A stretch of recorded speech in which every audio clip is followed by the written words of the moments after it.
Hi ನಮಸ್ಕಾರ, welcome back to Megha even Kannada vlogs. ಈ ವ್ಲಾಗಲ್ಲಿ ರೆಸಾರ್ಟ್ ವ್ಲಾಗ್ನ ಕಂಟಿನ್ಯೂ ಮಾಡ್ತಾ ಇದ್ದೀನಿ. ಲಾಸ್ಟ್ ವ್ಲಾಗಲ್ಲಿ ತುಂಬ ಲಾಂಗ್ ಆಯಿತು ಅಂತ ಅಂದ್ಬಿಟ್ಟು ಅರ್ಧಕ್ಕೆ ಸ್ಟಾಪ್ ಮಾಡಿದ್ದೆ. ಸೊ ಇನ್ನು ನೆಕ್ಸ್ಟ್ ಉಳಿದಿದ್ದು ಈ ವ್ಲಾಗಲ್ಲಿದೆ. ಆ್ಯಂಡ್ ಈ ವ್ಲಾಗಲ್ಲಿ ರೆಸಾರ್ಟ್ ಬಗ್ಗೆ ಸ್ವಲ್ಪ ನನಗೆ ಗೊತ್ತಿರೋ ಇನ್ಫಾರ್ಮೇಷನ್ನ ನಾನು ನಿಮ್ಮ ಹತ್ರ ಶೇರ್ ಮಾಡ್ಕೊಳ್ತೀನಿ. ಹಾಗೆ ಯಾರ್ಯಾರು ನನ್ನ ಚಾನಲ್ನ ಸಬ್ಸ್ಕ್ರೈಬ್ ಮಾಡ್ಕೊಳ್ದೆ ವೀಡಿಯೋಸ್ನ ನೋಡ್ತಾ ಇದ್ದೀರಾ, ಪ್ಲೀಸ್ ನನ್ನ ಚಾನಲ್ನ ಸಬ್ಸ್ಕ್ರೈಬ್ ಮಾಡ್ಕೊಳ್ಳಿ. ಹಾಗೆ ಇಷ್ಟ ಆದರೆ ಒಂದು ಲೈಕು, ಕಮೆಂಟು, ಶೇರು ಮಾಡಿ. ನೆಕ್ಸ್ಟ್ ನಾವು ರೈನ್ ಡ್ಯಾನ್ಸ್ ಎಲ್ಲ ಮುಗಿಸಿ ಫ್ರೆಶ್ ಅಪ್ ಆಗೋಣ ಅಂತ ಅಂದ್ಬಿಟ್ಟು ರೂಮ್ಗೆ ಹೋಗ್ತಾ ಇದ್ವಿ. ಆದರೆ ನಮ್ಮ ಕಿರಣ್ ಅಣ್ಣ ಮಕ್ಕಳುಗಳು ಬರಲಿಲ್ಲ, ಅಲ್ಲೇ ಆಟ ಆಡ್ತಾಯಿದ್ರು. ಸೊ ಓಕೆ, ಅವ್ರು ಹಾಗೆ ಆಟ ಆಡ್ತಾ ಇರಲಿ, ಒಬ್ಬೊಬ್ಬರಾಗಿ ಸ್ನಾನ ಮಾಡಿಕೊಂಡು ಬರೋಣ ಅಂತ ಅಂದ್ಬಿಟ್ಟು ನಾವು ಅಲ್ಲಿಂದ ಹೊರಟ್ವಿ. ನಾನು ಮತ್ತು ಉಷಾಕ ಹೋದ್ವಿ. ಮತ್ತು ಈ ಸ್ವಿಮ್ಮಿಂಗ್ ಫೂಲು ದೊಡ್ಡವ್ರದ್ದು ಚೆನ್ನಾಗಿದೆ, ಚಿಕ್ಕ ಮಕ್ಕಳದು ಅಷ್ಟು ಕ್ಲೀನಾಗಿ ಮೇಂಟೈನ್ ಮಾಡಿಲ್ಲ. ಯಾಕಂದರೆ ಅಲ್ಲಲ್ಲೇ ಪಾಚಿ ಇತ್ತು. ಆದ್ದರಿಂದ ನಮ್ಮ ಇಶಾನಿನ ಅವ್ರ ಡ್ಯಾಡಿ ಹೆಗ್ಲು ಮೇಲೆ ಕೂರಿಸ್ಕೊಂಡು ದೊಡ್ಡವ್ರ ಸ್ವಿಮ್ಮಿಂಗ್ ಫೂಲಲ್ಲೇ ಆಡಿಸ್ತಾಯಿದ್ರು. ಯಾಕಂದರೆ ಅವ್ರಿಗೆ ಸ್ವಿಮ್ಮಿಂಗ್ ಅಂದರೆ ತುಂಬ ಇಷ್ಟ. ಬಟ್ ಮಕ್ಕಳದು ನೀಟ್ ಇರಲಿಲ್ಲ ಅಂತ ಅಂದ್ಬಿಟ್ಟು ಇಲ್ಲೇ ಆಡಿಸ್ತಾ ಇದ್ದಾರೆ.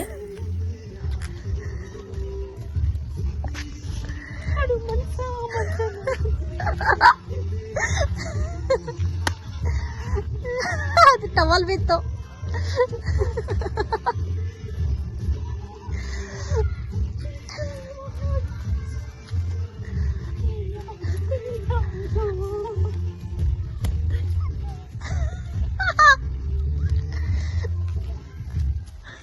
ಅವರೇ ಮಾಡಿದ್ರು.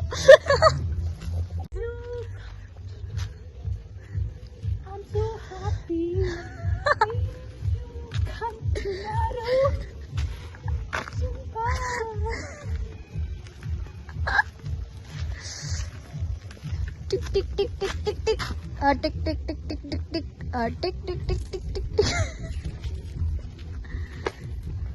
ರಾವಣ, ನೀವು ರಾವಣ ಅಲ್ಲ, ರಾವಣಿ. ನನಗಿದ್ರ ಒಂಥರ ಸಂತೋಷ. ಸ್ವಿಮ್ಮಿಂಗ್ ಪೂಲ್ ಹತ್ರ ಮಕ್ಕಳು ಸಾಂಗ್ ಹಾಕಿದ್ರು. ಆದರೆ ನಮ್ಮ ಉಷಕ್ಕ ರೂಮ್ಗೆ ಹೋಗ್ತಾನೆ ಡ್ಯಾನ್ಸ್ ಮಾಡ್ಕೊಂಡು ಹೋದ್ರು.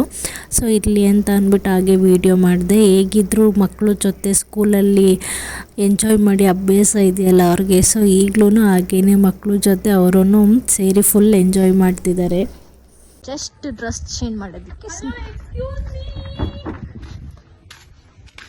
ಯಾರಿದ್ದೀರಾ?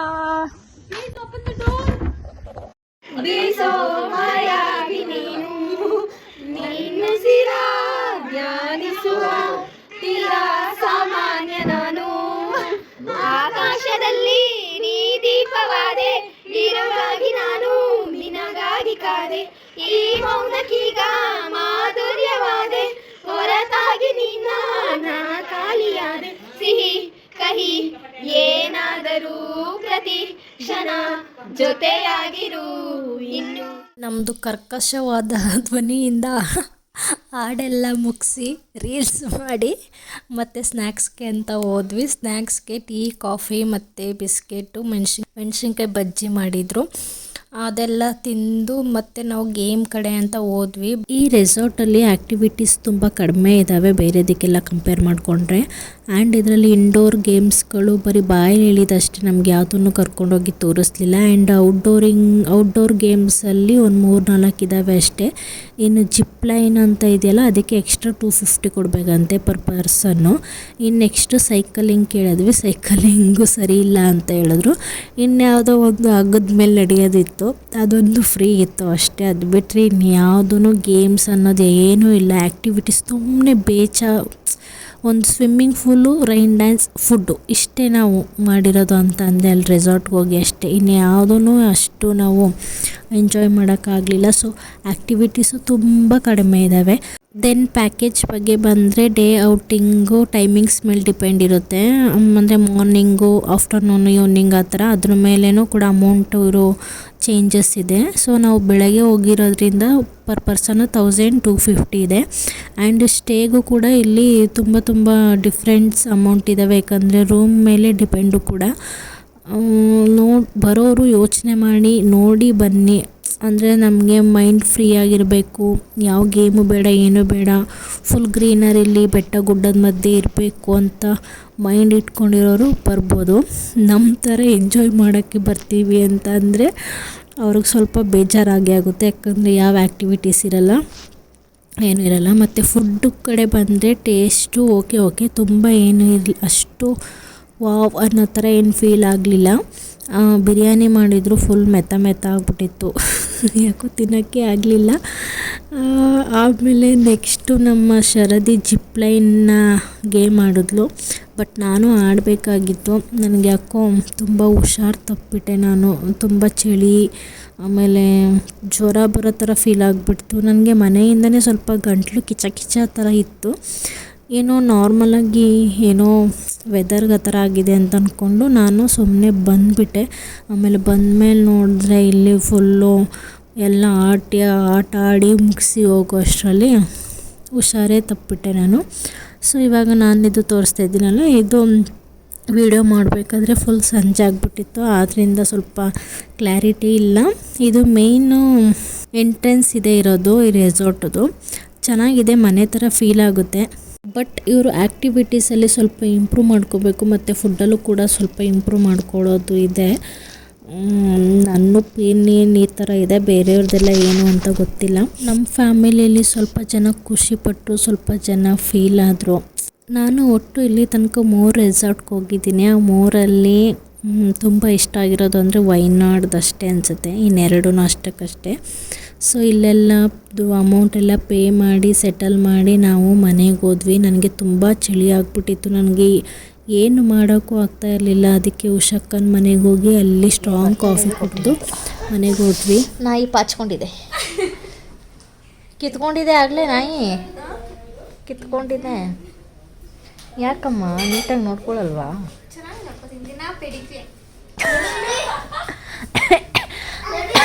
ಏನಾಗ್ತೀಯಾ? ಅದೇನು ಸ್ಟಿಕ್ಕರ್ ಹಂಗಂಟಿಸಿದ್ದೀರ? ಅದಿದೆ ಯಾಕೆ? ಬಿದೋಗಿದೆ.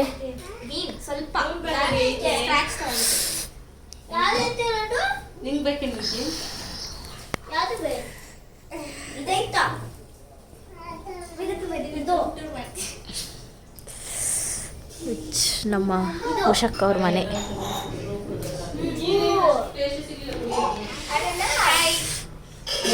ಬೆಳಗ್ಗೆಯಿಂದ ಹಾಯ್ ಮಾಡಿ ಸಾಕಾಗಿಲ್ಲ.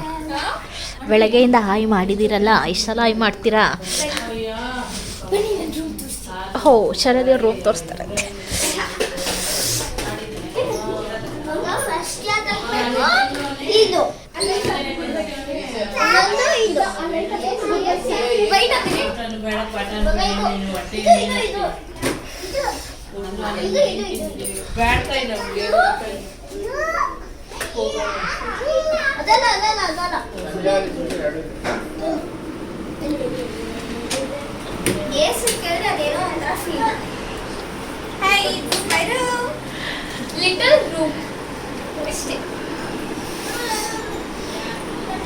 ಆನ್ ಮಾಡಿಲ್ಲ ಲೈಟು.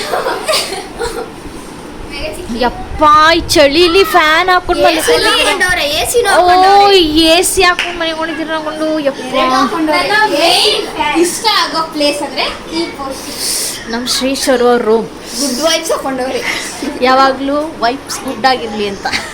ಹಂಗೆ ಇಲ್ಲೊಂದು ಗಣಪತಿದು ಪೀಚ್. ಬೆಳಗ್ಗೆ ಎದ್ದು ಗಣಪತಿ ನೋಡ್ತಾರೆ.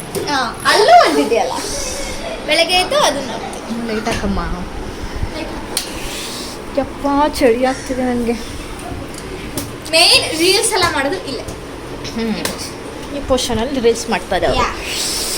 ಅವ್ರ ಚಳಿ ಅವ್ರದ್ದು ರೂಮ್. ಇದನ್ನೊಂದು ಪ್ರಮೋಷನ್ ಮಾಡ್ರಿ ಮೇಘ ಚಿಕ್ಕಿ. ಏನು ಪ್ರಮೋಷನ್ ಮಾಡಲಿ? ಸಬ್ಸ್ಕ್ರೈಬ್ ಅಲ್ಲಿ ಇಲ್ಲೆಲ್ಲ ಅನ್ಸ್ಕೊಂಡಿಲ್ಲಪ್ಪ. ಗಿಫ್ಟ್ ತಂದಿಟ್ಟಿದ್ದೀನಿ, ಇಸ್ಕೊಳಕ್ಕೆ ಅವ್ರಿಗೆ ತುಂಬಾ ಬಿಸಿ ಇದ್ದಾರೆ. ಯಾರಿಗೆ? ನನ್ನ ಫ್ರೆಂಡ್ಗೆ ತಂದಿಟ್ಟು 1 ತಿಂಗಳಾಯ್ತು. ಫ್ರೆಂಡ್ಗ ವ್ಲಾಗ್ ನೋಡ್ತಿದ್ರೆ ಬಂದು ದಯಮಾಡಿ ಇಸ್ಕೊಂಡು. ನನಗೆ ಅನ್ಕೊಂಡೆ ಮೇಘ ಚಿಕ್ಕಿ ಬರ್ತಾರೆ, ಒಂದು ಗಿಫ್ಟ್ ಕೊಟ್ಟಿಲ್ಲ. ನಾನು ಗಿಫ್ಟ್ ಮೇಘತೆಗೆ. ಎಲ್ಲ ಹೊಡೆದ್ರು ಜನ. ಹಾಗೆ ಮೆಡಿಕಲ್ ಹತ್ರ ಸ್ಟಾಪ್ ಮಾಡಿ ಟ್ಯಾಬ್ಲೆಟ್ಸ್ ತೊಗೊಂಡೆ. ಹಾಸ್ಪಿಟಲ್ಗೆ ಹೋಗ್ಬೋದಾಗಿತ್ತು, ಬಟ್ ತುಂಬ ಟೈಮ್ ಆಗಿಬಿಟ್ಟಿತ್ತು. ಇನ್ನೂ ನಾವು ಹಾಸ್ಪಿಟಲಲ್ಲಿ ವೆಯ್ಟ್ ಮಾಡಿ ಮನೆಗೆ ಹೋಗೋಷ್ಟರಲ್ಲಿ ಇನ್ನೂ ಲೇಟ್ ಆಗುತ್ತೆ ಅಂದ್ಬಿಟ್ಟು ಟ್ಯಾಬ್ಲೆಟ್ಸ್ ತೊಗೊಳ್ಳೋಣ ಅಂತ ಅಂದ್ಬಿಟ್ಟು ಮೆಡಿಕಲ್ ಟ್ಯಾಬ್ಲೆಟ್ಸ್ ತೊಗೊಂಡು ಹೋದ್ವಿ. ಮನೆಗೆ ಹೋದ್ಮೇಲೆ ಲಡ್ಡುಗೆ ಅತ್ತೆ ಊಟ ಮಾಡಿಸ್ತೀನಿ ಬಾ ಅಂತ ಅಂದರೆ ಅವನು ಹೋಗ್ತಾ ಇರಲಿಲ್ಲ, ಅಮ್ಮನೇ ಬೇಕು ಅಂತ ಅಳ್ತಿದ್ದ. ನನಗೆ ಫುಲ್ಲು ಚಳಿ ಜಾಸ್ತಿ ಆಗಿಬಿಟ್ಟು ನಾನು ಹೋಗಿದ ತಕ್ಷಣ ಫುಲ್ ರಗ್ ಹೊತ್ಕೊಂಡು ಮಲ್ಕೊಬಿಟ್ಟಿದ್ದೆ. ಆದರೂ ನನ್ನ ಮಗ ಹಠ ಮಾತ್ರ ಬಿಡ್ತಿರ್ಲಿಲ್ಲ. ಈ ಟೈಮಲ್ಲಿ ತುಂಬ ಕೆಟ್ಟ ಕೋಪ ಬರುತ್ತೆ ಮಾತ್ರ ನನಗಂತೂ. ಅವಾಗ ಏನು ಮಾಡೋದು, ಈ ಕಡೆ ಹೊಡೆಯೋಂಗಿಲ್ಲ ಬಿಡೋಂಗಿಲ್ಲ. ಆದ್ರೂ ಎತ್ಕೊಂಡು ಸಮಾಧಾನ ಮಾಡಿ ಊಟ ಮಾಡ್ಸೋಕ್ಕೆ ಟ್ರೈ ಮಾಡಿದೆ, ಮಾಡಲಿಲ್ಲ. ಬೇಡ ಅಂತ ಅಂದ್ಬಿಟ್ಟು ಮಲಗಿಸ್ಬಿಟ್ಟೆ.